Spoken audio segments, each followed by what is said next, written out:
we've discussed transnational capital, the British Empire. We've also discussed the Sabbatean-Frankists.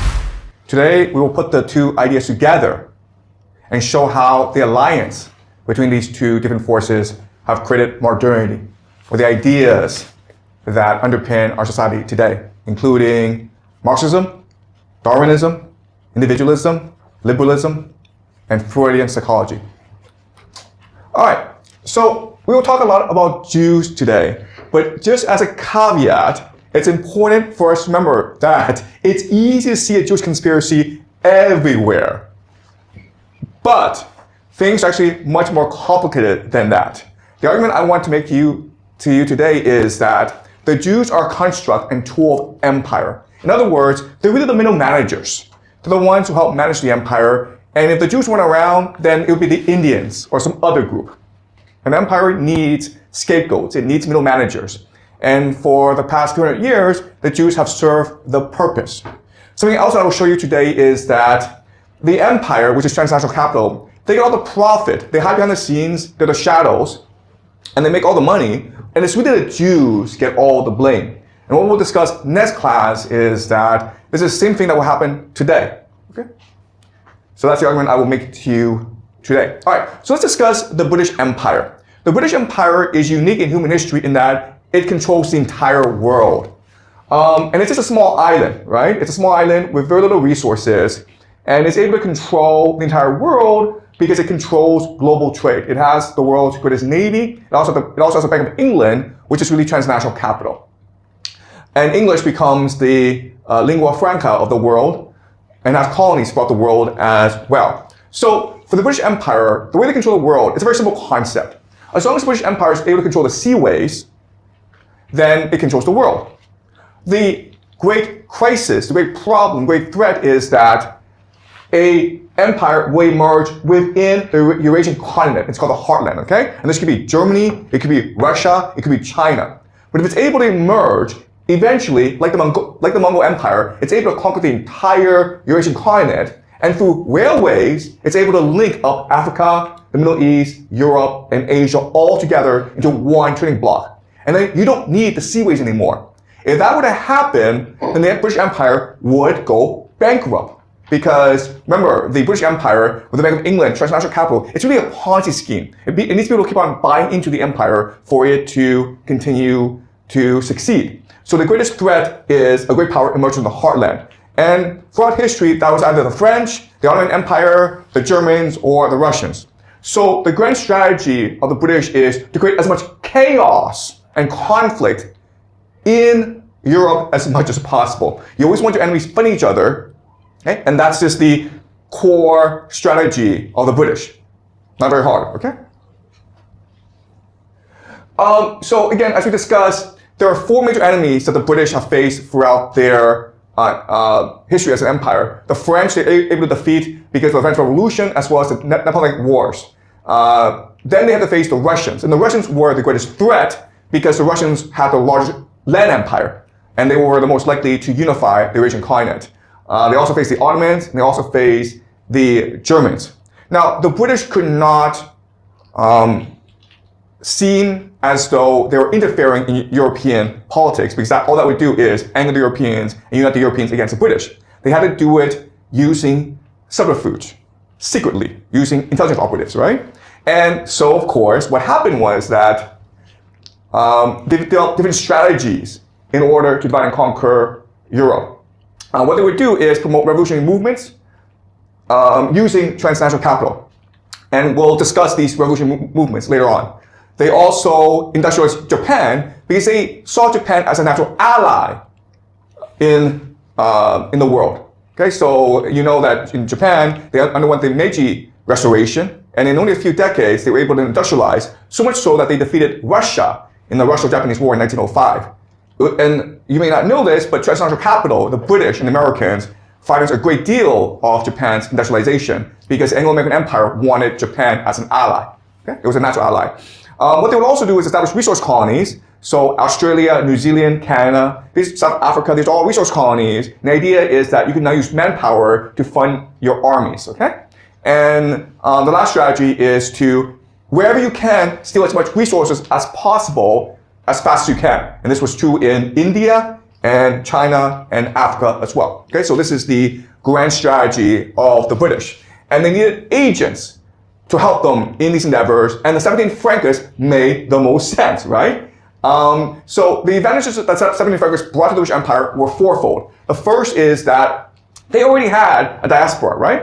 And they were also crypto-Jews. They also disguised their identity as Jews as well. So they were able, as a network, to conduct intelligence, do blackmail, and subvert governments, okay? They also had access to a lot of transnational capital. They themselves were extremely wealthy. The last major advantage, and the most important, is that they had revolutionary cells and networks. Okay, so remember, the Sabbatean-Frankists, they believed that they were saving the world. They believed they had to destroy the world in order to save it. And these made perfect revolutionaries. And I'll show you this as we move on. Okay? Now, the last reason that we won't discuss much today, but we'll focus a lot on in our last class, is the idea of eschatology, where the British Empire, they are Christians, and they believe that they must use Jews as a pawn in order to force the return of Jesus. This is something that we'll discuss a great deal next class, but I want to focus on these three reasons first, okay? All right. And it made sense for the British to align themselves with the Sabbatean-Frankists because the way they saw the world was the same. Okay? As an empire, as transnational capital, remember, you're focused on extracting as much energy as possible from your workers. So you're very materialistic. Well, the Frankists were also very materialistic as well, right? They believed that the body was more important than the spirit. Second is that both the Frankists and the British, they wanted to obtain power through chaos, instability, and regime change. And both were very focused on the pursuit of wealth and power. So these were natural allies. Sorry. All right. So let's use an example of how the Ottoman Empire, let's use an example of how the British Empire worked the Sabbatean-Frankists. And the most obvious example is the Ottoman Empire. So for the longest time, the Ottoman Empire was the most powerful force in Eurasia.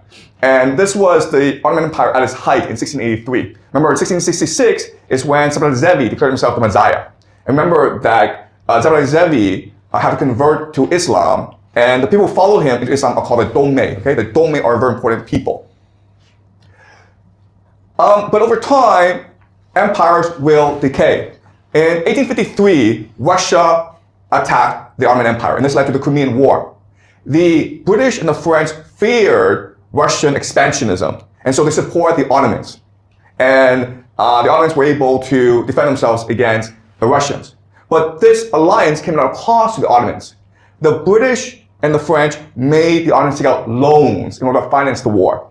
And over time, because of interest, these loans started to overwhelm the Ottoman financial system. And so what happened was the British and the French bankers came and established their own tax administration. And so from now on, a third of all tax revenue that the Ottoman Empire generated would go directly to the French and British bankers. Okay? And so this caused the Ottoman Empire to decline rapidly over time. And the French and the British, they set up a central bank controlled by foreigners. And not only that, but they set their own tax administration. So they had their own tax agents. And that's why these bankers became very wealthy. Guess what? These bankers had a natural ally in the Donmeh, right? The Sabbatean-Frankists. And so these Sabbatean-Frankists also became very wealthy.